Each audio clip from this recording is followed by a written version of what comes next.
You are welcome to today's lecture. Today we shall be looking at microtomes. So when we talk of microtomes, we'll look at various types of microtomes and their working techniques. We shall also look at microtome knives. Then we look at knife sharpening techniques. So by the time we finish these three topics, then you understand what microtomes actually are and how to manage and handle them in your pathological way. So let's start. When we talk of microtomes are mechanical devices for cutting uniform sections of tissue of appropriate thickness. So we aim at sectioning tissue that we have prepared so that we can do microscopy investigation. So for us to be able to do that, we need to cut the tissue into what? Small pieces. And this cutting should not be done manually by our own hand. We need a special machine so that at the end we will end up getting what? Uniform sections. And then we also should be able to regulate what? The appropriate thickness that we want. So that is the function of the microtome. Point 2. Microtomes are machines that cut extremely thin sections for, from the application of what? Histology and pathology. So when we talk of microtomes, our main aim is to what? To cut very thin sections, so that we will be able to work on it. Then point 3, all microtomes other than those used for producing ultra thin sections for electron microscope depend on what? Motion of screw thread in order to what? Advance the tissue block. So we will look at what? Motion of screw thread and then the advancing system. So when we talk of motion of screw thread, all what it means is that we will be tuning a certain screw of thread. When we are turning that thread, then we achieve what? Advancing the tissue block. When we say tissue block, at this time I believe you know what tissue block is. It's the tissue that has been embedded in a paraffin wax to form a block. So this tissue block will be clamped on the what? Microtome. So after it has been clamped in the microtome, our main focus to achieve the appropriate thickness is what? To either bring this tissue block closer or away from the cutting blade. And we can do that by what? Using the screw thread. We can use the screw thread that will be able to advance it. So in that case, we are advancing it. So next one, you say that the motion of the screw thread can be what? Directly or through a system of gear of levers to magnify the movement. So either it is only one straight screw thread or there are system of gears that when we turn it will help us to move it away or closer to the cutting section.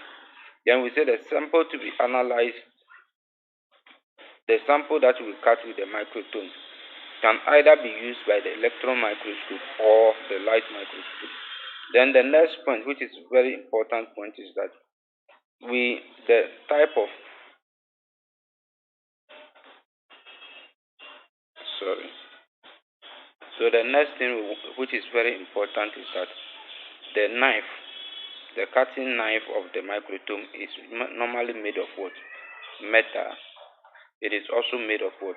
Glass, or it can be made with what? A diamond blade. And this depends on the type of what? Specimen that you want to cut. So the special type of specimen will demand that either you use a metal or glass or diamond blade as your cutting instrument in the microtome. So let's look at the components of the microtome. So we see that the microtome consists of what? A blade holding unit. That is number 1, blade holding unit. Then number 2, the blade holder. Then the clamp blade. And then final one is what? Object clamp and the advancing mechanism. So whenever we are talking of a microtome, a complete microtome. All these units must be present. When we talk of the blade holding unit, then this one should inform you that the whole section where we can fix the blade, that is the blade holding unit. Then inside the blade holding unit, we have the actual blade holder. Then we have the clamp blade. Clamp blade is what we press the blade so that it will what? It will cut the object. Then we have the object clamp. When we talk of object clamp, you see we have prepared a block of paraffin during the embedding. So where we will insert this tissue together with a block of paraffin is what we call object clamp. So here, our object here is what? Is the embedded tissue. Then when we talk of advancing mechanism, I have explained it already. Advancing mechanism is the system of gears that will move this clamp object towards or away from the cutting section. So that is what we call it, advancing mechanism. So we move on. So we now start with what? Types of microtome. So what we have done earlier on, they are all explaining to you the microtome, what it is actually about. So we have seen that microtome is for what? Cutting thin uniform section of what? Appropriate thickness. And then with the microtome we have what? A blade holding unit, the object clamp, then the blade clamp, then the blade holder itself, then the advancing mechanism. So this whole thing makes the microtome. So now we want to look at different type of microtome. So the types of microtome also came into existence because we have different type of tissues that will be sectioning in the pathology lab. So when you are cutting or sectioning spinal cord or brain, it means that the type of microtome that you will need will be different from the type of microtome that you use to section bones. So let's look at the types of microtome. Number one is look at saw microtome.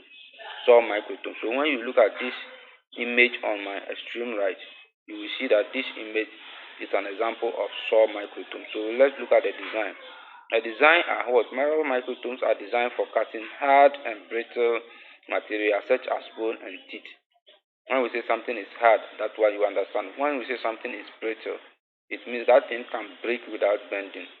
So bones and teeth, when you are tuning it, it can break without bending. That's why we are describing it as brittle. So the reason why we are using saw microtome to cut is that we cannot use the clamp microtome to press on it until it is cut. But saw, it will cut it gradually. It will cut it, the teeth of the saw will cut it gradually before it will finally finish cutting it. So that is the meaning of the saw microtome. So we said that they slide through the sample by pushing the sample across a recessed rotating saw. So when you look at this image, you see that this is the saw, that is the cutting section, and this is the motor that drives the blade. So when this blade is turning very fast, then the tissue will be inserted in this clamp here. So this is the object clamp. Now the tissue will be inserted here, and then it will be able to what? Do the cutting for us. So next one, they cut a thickness in what? Greater than, this is a symbol, greater than what? 30 micrometer. So it means that whenever you want to cut specimen with what? Saw microtome, then you should know that the thickness you are going to cut should be what? Greater than 30 micrometer. So let's look at the video, and I give a disclaimer to this video that I'm not trying to have a copyright issue with the owners of this video. This video was downloaded from other channel on YouTube, so you can also go there and watch a lot of other microtomes. So I give acknowledgement and apologies to the owner of this video that I'm not trying to infringe on what? The copyright of this video. So let's look at how this one is. Once your sample is in position, make sure the light is not going to be hit by the saw. Close the door and then hit start. When you hit the start button, blade should start rotating and the coolant flowing. I'm pulling the lever down slightly just to ensure the coolant doesn't hit the window. You need to wait 1 minute for the blade to get to speed.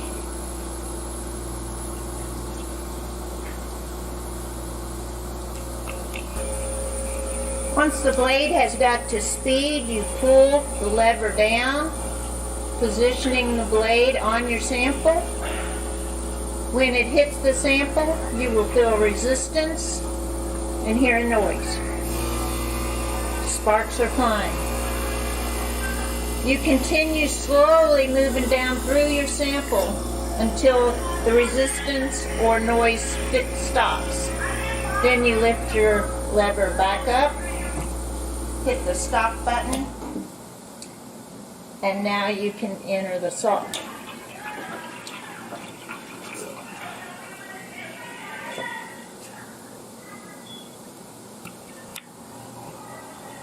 Once your sectioning is finished, you need to do the opposite to release your sample.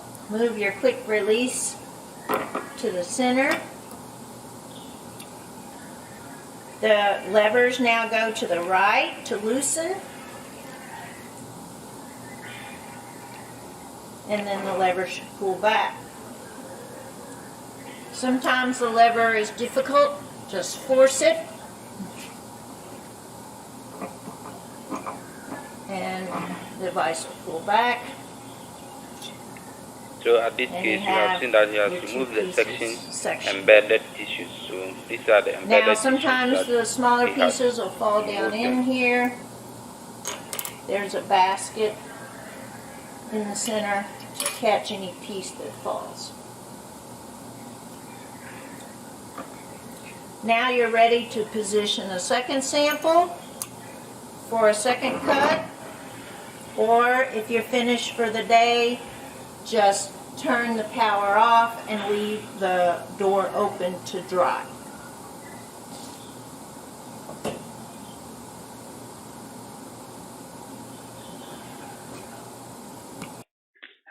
So we continue with the saw. So that is the saw microtome for you. Next one, we have the slit microtome. So when we talk of the slit microtome, the sample is placed in a holder, a shuttle which moves it back and forth as a knife blade. Typically, the slit rests upon a linear bearing and permits angular adjustment. So often the slit microtome are used for biological specimens and samples that are embedded in paraffin. So the cut thickness is between 1 to 60 micrometer. So 1 to 60 micrometer, you can use the slit microtome to cut. And they are also for biological materials that are embedded in paraffin. So that is the slit microtome. The next one, we want to look at the rotary microtome. Rotary microtome. This is the commonest one that most laboratories also have. So when we talk of rotary microtome, they are used to cut thin sections of samples visibly only with the aid of light microscope. So when you have very small samples that only the microscope can see, you can use the rotary microtome also to cut. They are often operated manually. So this one is a manual one and can be motorized. When I say motorized, it means that we can attach motor to it, and the sample is cut upon the rotary action of the hand wheel. So there is a wheel, we see a wheel that will lock it during the video. So when you advance the wheel, it will cut the sample. Then the rotary microtome are used with the hard material such as samples embedded in resin or paraffin. So samples that you have embedded them either in resin or paraffin, you can use the rotary microtome to cut. Then with this one, the cutting thickness is between 0.5 micrometer and 60 micrometer. So you see that this one can cut a little smaller, that is 0.05 than the slit microtome. Slit microtome can cut to 1 to 60 microtome, but this one can cut 0.5 60 microtome. So let's look at this. So this video too, I give acknowledgements to the owners of this video. It is what was downloaded from what YouTube channel, so it is not my actual video. So I give all the apologies that I'm not trying to infringe on their copyright issues as my own video. It is a video from other channels, so let's have a look at it. So hi, my name is Gary from Energy Beam Sciences. This is the LabPulse LP1950 microtome. The LabPulse LP1950 rotary microtome is beneficial because it is easy to use and perform routine maintenance yourself without costly service contracts. In this video, we are going to demonstrate how to change the blades and perform routine maintenance on the LP1950 microtome. Before removing the old blade, please lock the handle in place so that you can remove the blade in the front safely. So with this type of microtome, you see that this is the wheel, this is the rotary wheel, this is the handle. So when you hold this handle and you rotate this wheel, then this is the clamp object. This is the clamp object where we will insert the object. This is where we will insert the object. And then this is what? The blade holding unit. The blade holding unit. And then this red and the black one are what? The blade clamps. The blade clamps. And then where this white substance is what? The blade holder itself. So this is a complete microtome. We have the advancing mechanism, we have the object clamp, and we have the blade holding unit, and then the blade clamp, and then the blade itself. So take note of it. Let's to remove the blade, you press down on the right handle and push it to the left.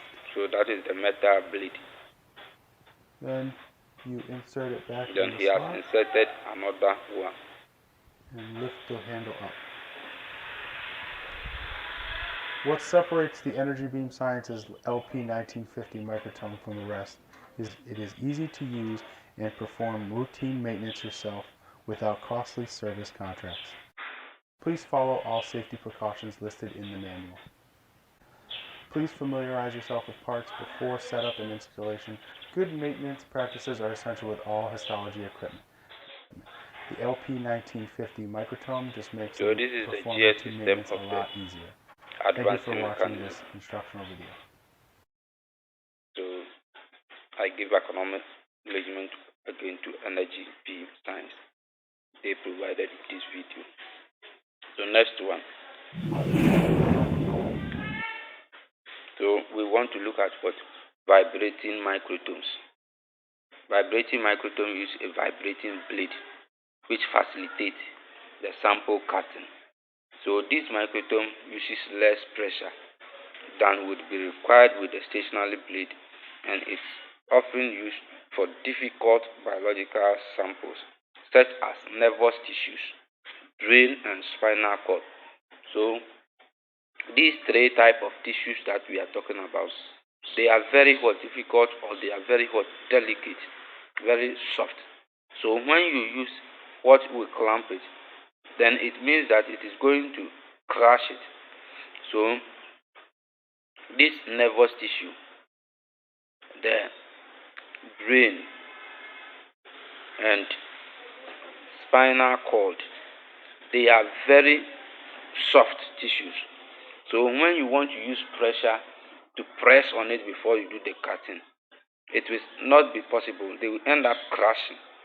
So we use the vibrating microtome, whereby this blade will be vibrating, and then the vibration of the blade will just touch it once and then cut.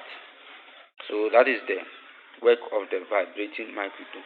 We say that the stability of the instrument reduces the mechanical force on the tissue samples to ensure retention of what? High quality visible cells. To ensure retention of what? High quality visible cells. So that is the work of another type of microtome known as vibrating microtome. So next one, we want to look at infrared laser microtome. Infrared laser microtome. They are used to achieve contact-free slicing. When we say contact-free, it means that they do not come into contact with the sample, but they use the energy source in light they use energies in light to do the cutting. So we say we have what? Contact free slicing. Contact free slicing, meaning that it doesn't touch the sample or the tissue before it will cut, but it uses what? The energy of what? Infrared. Energy of infrared to do the cutting. So it is very sharp, it cuts very sharp. And we say that laser microtome offer what? Several advantages, including what? One, non-contact. The advantages of what? Non-contact is that it avoids further contamination or distortion of shape. When the microtome doesn't touch the sample that we want to cut, then if there is no touch, there is no contamination. And if there is no touch and pressure, there is no distortion of what? Shape. So that is the advantage of that. And we say that number two, the sample, we don't need what? Sample preparation for the tissue. And when it is very hard to, there is no need for what? Decalcification of hard bones. It can still it will be able to cut through, because the infrared light or the laser light is very powerful. But the disadvantage of it is that before you can use that, it is very what? Slow. It is very slow for pathological applications. It's very slow, very, very slow. So before you be able to set the laser light, you should be able to point the light on it, for the light to look through it for some time before it will cut. Then it is very, very slow. So that is it. Then we move on to what? Microtomes. When we talk of microtomes, they are microtomes that are used for what? Handling frozen tissues. Frozen tissues. So you see, when we were looking at it, we said what? Cryosection or what? Frozen tissues. So the frozen tissues come into play when we are not embedding the tissue in a paraffin wax, but this case we put the tissue in a what? A cold freezer or a cold cryostat, so that the temperature will reduce into the negatives. You see, water freezes at what? -4 degrees. So you see that whenever we have water in our refrigerators, it will get frozen and it will become very hard as stone. So it means that when we are able to put our specimen in what? In a very low temperature, they are going to what? Freeze. And when these specimens freeze, we need them to be in that still cold temperature before we'll be able to cut through. So we use what we call microtomes, microtome or cryostat, to do a cutting of what? Frozen section. And then the fridge, our normal fridges in the house get maybe up to -18, but to get temperatures far lower than -18, we use what? Liquid nitrogen. We use liquid nitrogen, so that we'll be able to reduce the temperature in the fridge up to -190 degrees Celsius. -190 degrees Celsius. So reducing the temperature inside the chamber increases the sample's hardness. So this is very simple. Whenever we have our block or ice block in the fridge, the more it keeps longer in the refrigerator, the more it becomes very hard. So we are saying that when we reduce the temperature in the cryostat, the samples become very hard, and then allow preparation of section with a very specific thickness. So we will look at what? The cryos machine. So this video, I also give acknowledgement to the owners of this video that this is not my own work. It was downloaded from YouTube channel, and I implore them to give all the rights to them, that this is not my video and I want to show this one. So let's look at the video of the cryostat. So the sample you see here is what? Is a cryostat, and these are the control panel that you use to regulate the temperature inside. You can also use this control panel to adjust the thickness. So it is highly mechanized. So we are looking how this cryostat works. So we are skipping through the videos You see the temperature is regulating the The temperature. PE button is what you press when you're going to freeze your samples. And there's a specific area in the bottom that we'll show you in just a minute where it's going to cause the extra freeze to occur. Here's your temperature range, the mounting area, and so you see the inside of the microtome we have the blade, we have the object here's the clamp, stage where the and then this is the blade holding mechanism that she has raised over here, the blade holding mechanism. And then it's also the same place that you can set some of the tissues. You see how it is being operated. So that is the cryostat. It is the microtome is what is covered in a chamber whereby you can regulate the temperature. That is the main focus of what a cryostat or cryosection. If you quickly frozen She's going through all the process of tweezers cutting. to help it stand upright She because the has tissue cut will try to fall tissue. over. But especially right before freezing, make sure the tissue is oriented upright and not falling at an angle to ensure quality slices. The next method of mounting a tissue is done directly on the specimen disc. So you see To everything begin, is you're done going to create a base in using the media and applying it directly to the specimen disc. everything is done You're going to see inside that the it immediately microtome, begins inside the freezing, and chamber. that's okay. So she's All you need to applying the do is liquid make sure that nitrogen there's a so small that it area will in the reduce the center of the temperature media very that is not well. frozen, where you can place your So tissue inside. that is the liquid Once you place your nitrogen that tissue in the she's center of the disc, applying over making there. sure that it is in media that is not, or for delicate tissue, So when an we upright tissue forward block the that we video, use an area in the you center can of go, the block this is the to main ensure page, that specimen main disc channel, and then watch. So this is it after Remember setting. those buttons on the side. Remember that you may or may not initially see tissue in your So you slices. see that the They cutting could is being initially done. be slices of You only see, media that if is your the tissue is cutting that situated is being deeper done. into the block. You can always manipulate the thickness of the slice to get deeper into the block where your tissue So is she's located. cutting. But don't forget to See the change it back sample to a is thinner being cut slice so that under your the slides will stay on during the staining process. When you begin slicing, you may notice that your samples are trying to roll, and this will prevent you from getting a nice section to put on a slide. One way that you can practically fix this is by this is tissue freezing medium. You're going to place this around your tissues. So that is all for the cryo section. So we move on to the next one. Ultra microtomes. Ultra microtomes.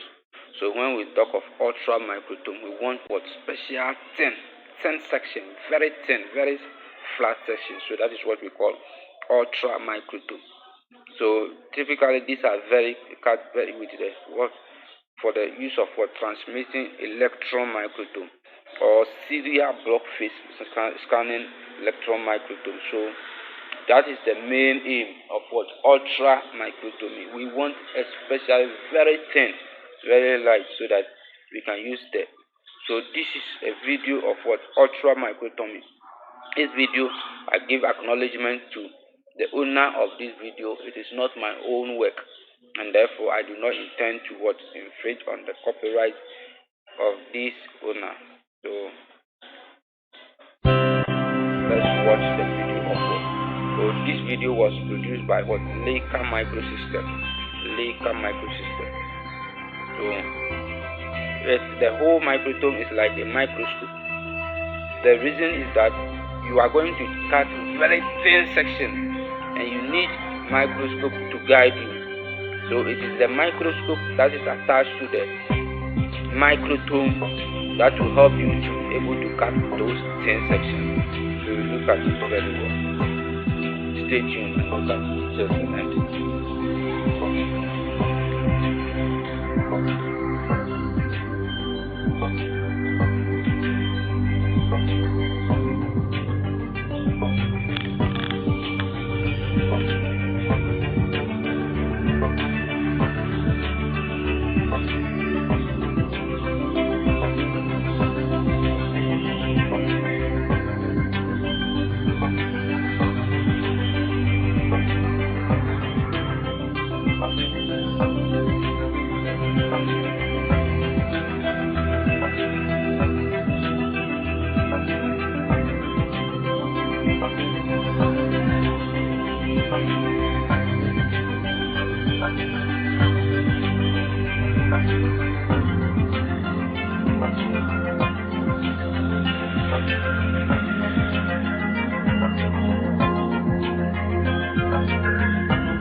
cutting is being done.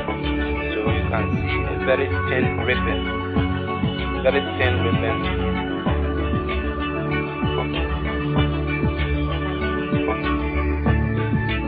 So these are the ultra thin samples that are very thin.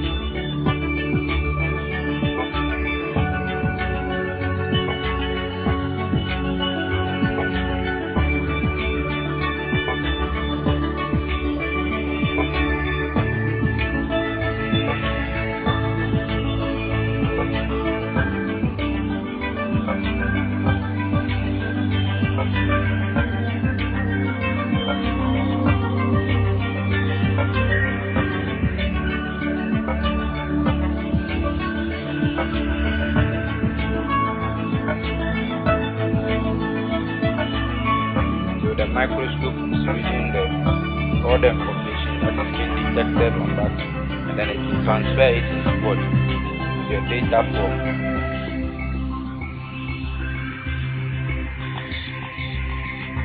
See that he has removed the clamp, it's removing the object clamp also. So at least we can remove all of them.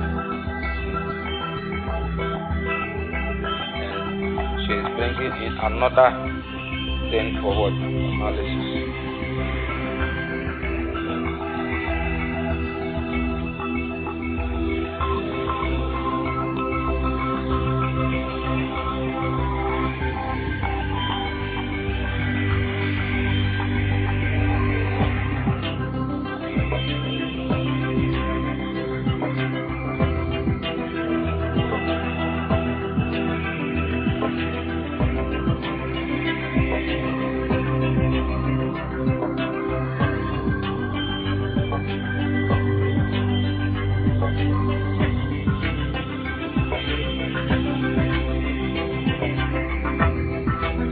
The ribbon of very thin, like a rubber, very transparent, ultra thin section that is being cut. Yes, so this is what we call ribbon of what? Sliced tissue. So take note of it, it's highly examinable. So a row of sliced tissue is called what? Ribbon. A ribbon of what? Sliced tissue. That is how it is called. So this is what? Ultra microtome. Ultra microtome. So when you see that there are a whole lot of systems that they use in achieving extremely high magnified for medical examination. So this table compares all the various types of microtomes we have gone through. It's a summary of all the various microtomes you have gone through. So the column 1 will give you all the types of microtomes we have talked about. Then the type of sample, column 2 will give you a type of samples that you can use for various microtomes. And then column 3 will give you the thickness, the range of thickness that the type of microtome can cut. And then column 4 will give you what? The application, how you can use it. So this table will take time, you analyze it, and then it is very good table that will give you a summary of various kind of microtomes. So next one, now that we have finished looking at type of microtomes, let's look at microtome knives. So the cutting section, the most important section that will help our cutting to be achieved. So the knife is probably greatest single factor in producing good section. So type of microtome knives. So the microtome knives are classified by the manner in which they are ground and seen in their cross section. So we say cross section, this cross section. When we say cross section, it means that when we cut through the shape that you see is what? The cross section. So number 1, we have a knife that we call it what? Plain wedge. A plain wedge is used for what? Paraffin and frozen section. Plain wedge blade is used for what? Tissues that have been embedded in paraffin, or you can use it for what? A frozen section. That is the first type of microtome knife blade. Then point 2, you have the plano concave. whenever we say concave means the thickness at the center is very lighter than the thickness at the edges or the periphery. Concave means the thickness at the center is very lighter than the thickness at the edges. That is concave. So when we say plano-concave, we are referring to only half of this concave shape. So it means that one part, the thickness will be what? Very thicker at the edges, and then the central portion will be very light. That is plano-concave cross section of what? A blade. So next one, we have biconcave. Biconcave, we are looking at two of the plano-concave that we have put together. So these shapes are given to you in your initial slide, so you take note of it, or you can also Google and see the shapes for yourself. So biconcave, it is recommended for what? Paraffin section on rocking or slit type of microtome. So that is the type of knife that you can put on your slit, or the rocking type of microtome. Then next one, we have two edge. This is used with a heavy microtome for cutting very hard tissue like undecalcified bone. So by this time, when we say undecalcified bone, I hope you know what we are talking about. We are referring to a bone that we have not removed the calcium ion, so it is as hard as it is, and then we use this type of two edge to do the cutting. Then we are looking at the general description of the microtome knife. So this image that you see here show you the olden day knife that they use, or some of these knives are still found in our hospitals. These knives, they can use to cut portion of your human tissue. Let's say the person is suffering from diabetes, and then we want to cut the leg or a toe or a finger, or there's an accident, there is a damage beyond repair, you want to cut portion of the tissue away, you can use some of this knife to do the cutting. So let's look at the general description of the microtome knife. So in the description of the microtome knife, we have two major terms that we use. That is what? A heel. We have a heel and what? A toe. Heel and toe. And they are used to indicate the end of the cutting edge. So you see, this is the heel from the image, this is the heel, and this is the toe. So you have seen them in the image. So how do you define them now? How do you define, in case they ask you to describe the heel and the toe of a microtome knife in an exam? So let's look at it. So point 1. The heel of a knife is the angle formed by the cutting edge and the end of the knife nearest to the handle. So this is the cutting edge. This is the cutting edge. And this is the end of the knife that is nearest to this handle. So the angle that is formed here, is what we call the heel. So that is the heel. The heel of a knife is the angle formed by the cutting edge, and then the edge that is closer to the handle. Then the next one, we are looking at what? The toe. So when we talk of the toe, this is the toe. The toe of the knife is the angle formed by the cutting edge. So this is the cutting edge. And then the end of the knife far away from the handle. So this is the end of the knife that is far away from the handle. This is the cutting edge. So the angle that is formed here is what we call the toe. The toe of the so this is the handle, this is the honing guide, this is the blade, this is the blade. So we will also be looking at what? Wedge angle. So you see this line, this is a line, this is another line. So the angle that forms between the two is what we call the wedge angle. So next one, we want to look at what? The cutting edge of an ideal microtome is what? Is straight line.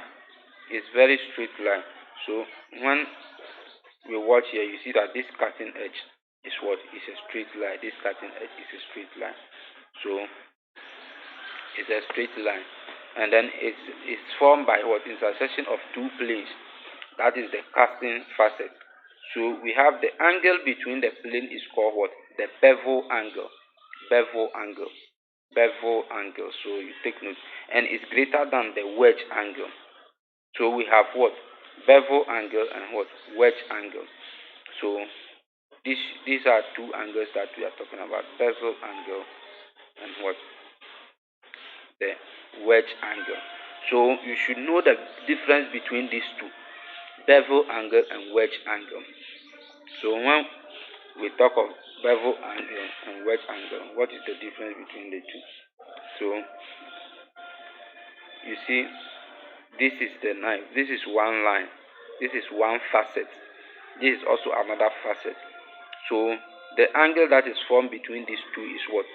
Is called the bevel angle. The bevel angle. Then this one line, and then the surface on the ground here. When we project this straight line, we project this cutting edge straight line, you see that there will be an angle here. So let me show you something.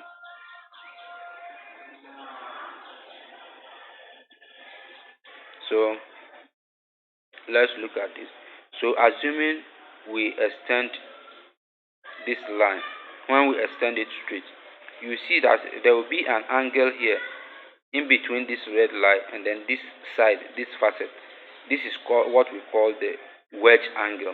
And then the angle formed between this top line and then the down line is what we call the bevel angle. So we have the bevel angle and then the wedge angle. So normally the wedge angle is what? Greater than what? The bevel angle. The wedge angle is greater than the bevel angle. So take note of that. So that is the difference between the bevel angle and then the wedge angle.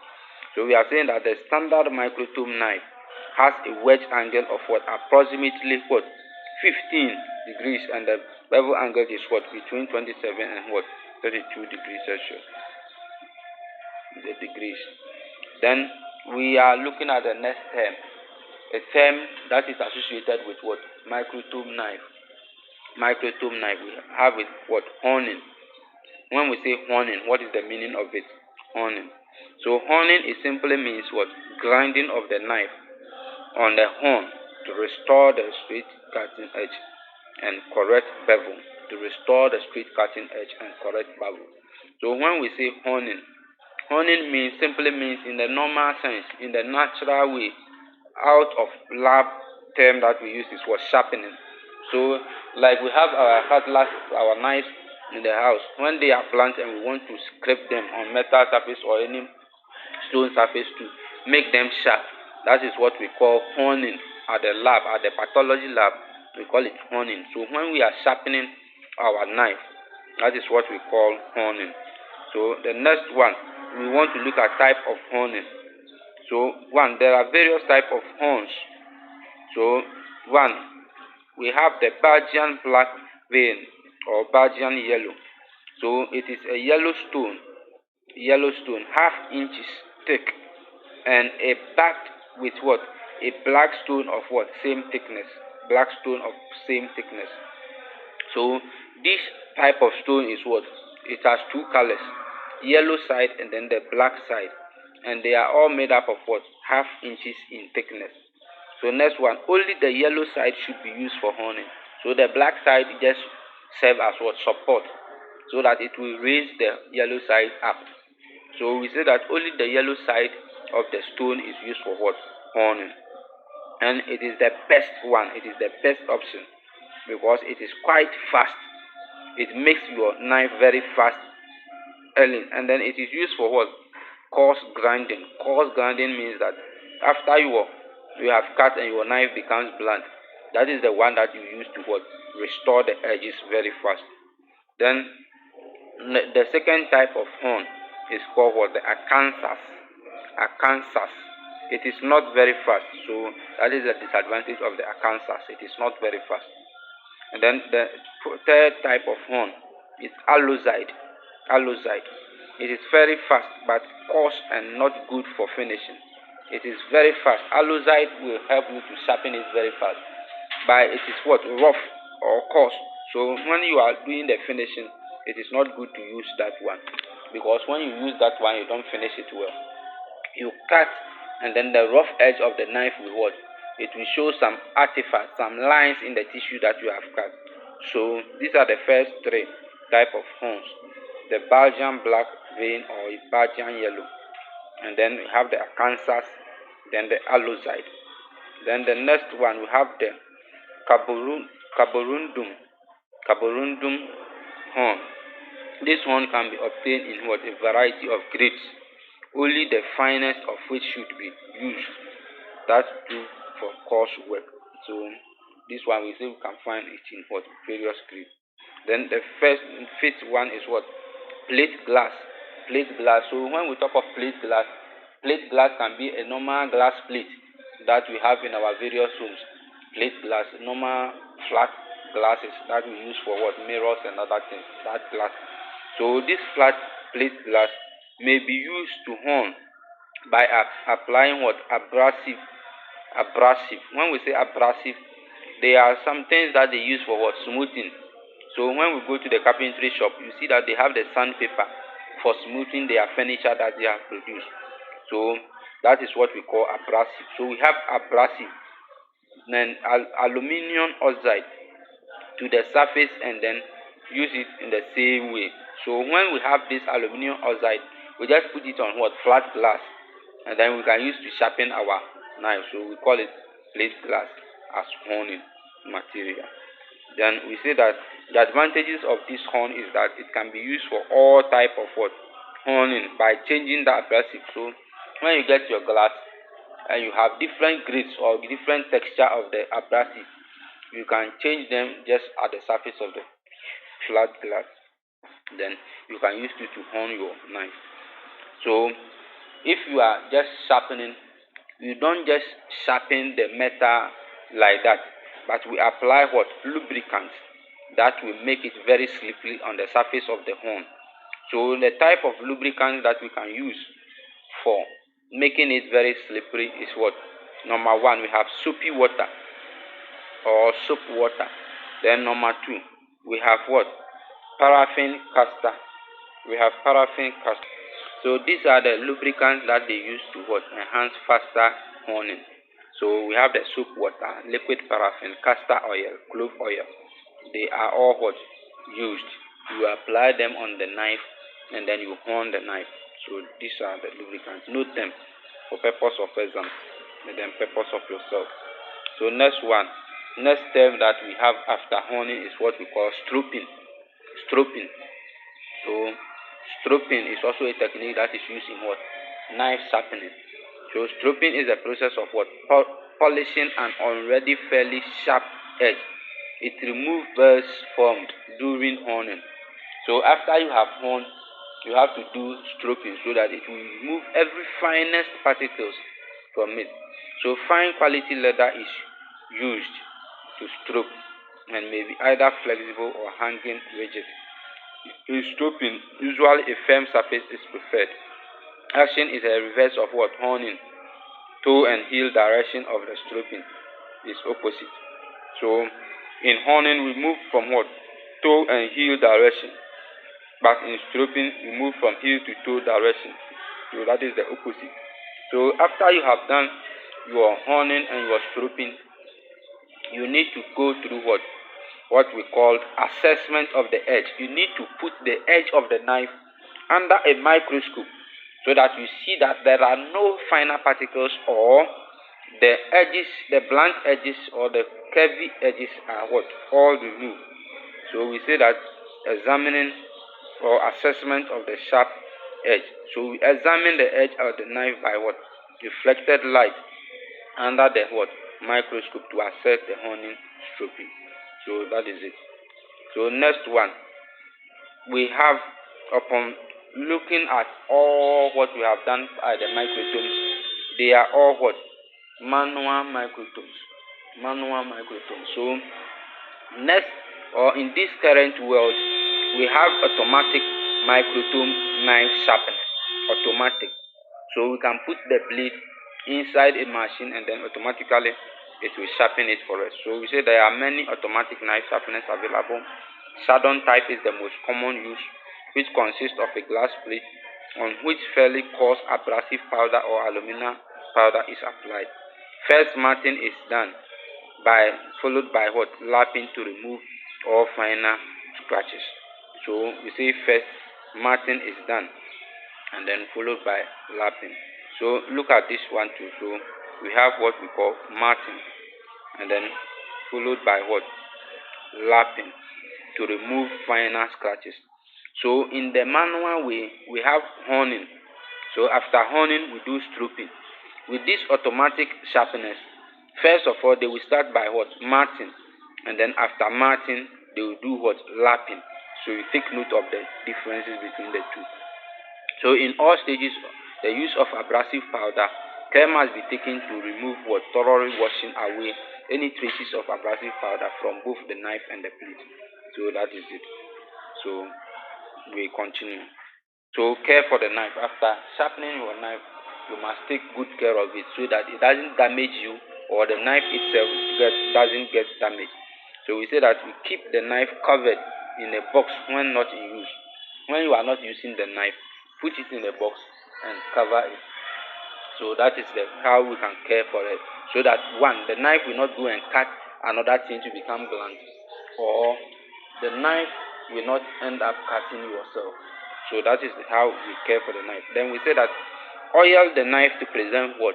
Corrosion and what? Rusting. So the knife, once it is made from metal, it reacts with the atmosphere. So you have to always apply what? Oil on it so that it will not what? Rust, and then corrosion should not take place. And then always clean the knife with what? Xylol rag before and after use. There is a rag accompanied with the microtome that is called Xylol rag. You always use it to clean the knife before and after use. It should always be stroked before use. The knife should always be stroked. I hope by this time you understand what we call stropping. And then knife should be what? Sharpened as and when required. Knife should be sharpened as and when required. Never use blunt knife for cutting. Never use blunt knife for cutting. Always make sure you sharpen your knife before you use it. So thank you. We will end the lectures here. Next time we continue. Thank you very much. Thank you very much.